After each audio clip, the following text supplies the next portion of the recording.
I will say that the coming polls are critically linked to the struggle for democracy in our country. Naniniwala na sa tulong ng Panginoong Diyos, dahil sa 1,000 Marcos, ang mga kalaban natin, mananalo pa rin tayo at may babalik natin ang ating mga kalayaan.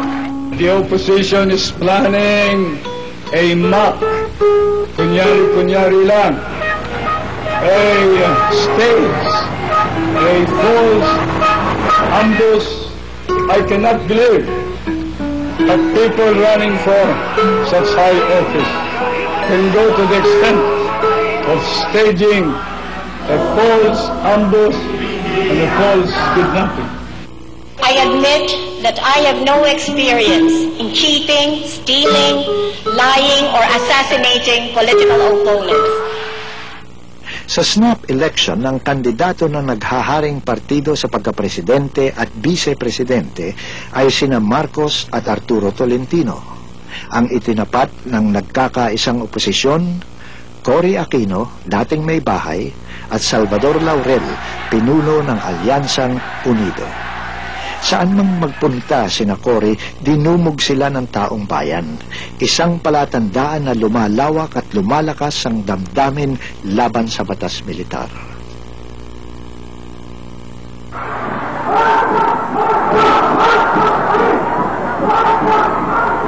Inilabas ng rehimen ang lahat ng alam nitong maruruming taktikang pang-eleksyon.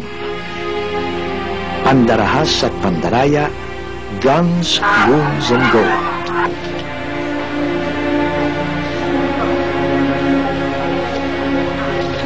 Sa bilangan ng boto, pati ang mga computer ng Commission on Elections ay hinokus-pokus. Nang mag-walk out bilang protesta ang mga computer technicians, itinuloy sa batasang pambansa ang bilangan ng boto. Sa kabila ng pagsalungat ng mga oposisyonistang mambabatas, ipinahayag ng mayorya sa batasan ang pagwawagi ni Marcos at Tolentino. Nakita ng Reform the Armed Forces Movement ang pagkakataon para kumilos laban kay Marcos. Pero natunugan ni Marcos ang planong pagsalakay sa Malacanang at napilitan ang mga rebeldeng sundalo na manindigan sa loob ng mga kampo militar.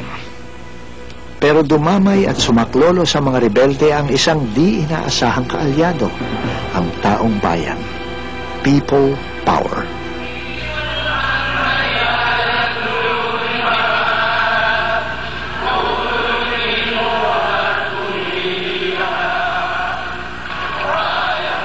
I appeal to the civilians to stay calm.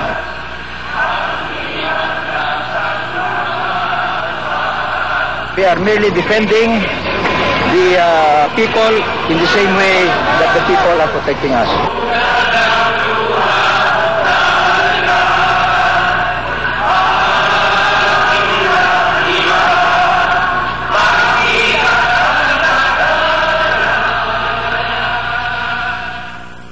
This is a small matter for which we have control of. Iyon na ang simula ng wakas ng rehimeng militar at ng paghahari ni Marcos. We have 2 fighter planes flying now to strike at any time. And I understand that General... Ang mga utos sa Malacanang talagang i-disperse kami. Pero paano mong babarilin ng number 1, walang armas, yung mga taong nakaharap sa'yo. Tapos may mga pare, may mga madre, nagbibigay ng rosas o nagbibigay ng rosaryo. Paano mo naman babarilin yan? The people came, I said to them, we have our friends inside. I don't like them to die because President Marcos said that within 24 hours hindi sila mag-surrender, we will have to execute them. So we have to do something to help them. And that is why the people came. Nor in history has such kind of a revolution ever taken place. That there was no successful revolution unless there was a shedding of blood. But we were able to have that here in this country. I, Corazon Cojuangco Aquino, do solemnly swear Sa isang proklamasyon sa Club Filipino, nanumpa si Cory Aquino bilang presidente. Sa puso akong nagpapasalamat sa inyo lahat Inyong tangkilik sa akin sa loob ng 20 taon at ngayon ika-21 taon. Sa Malacanang, nanumpa rin si Marcos sa harap ng kanyang mga loyalista. Pero huli na ang lahat.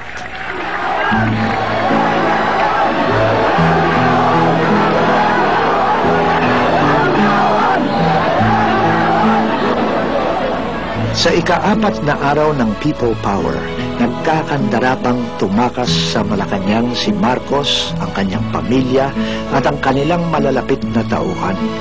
Dinala sila sa Hawaii sakay ng mga helicopter at eroplano ng Estados Unidos. There has never been a single dictator in history that has lived forever. And so I tell Mr. Marcos, study the lessons of history before it is too late.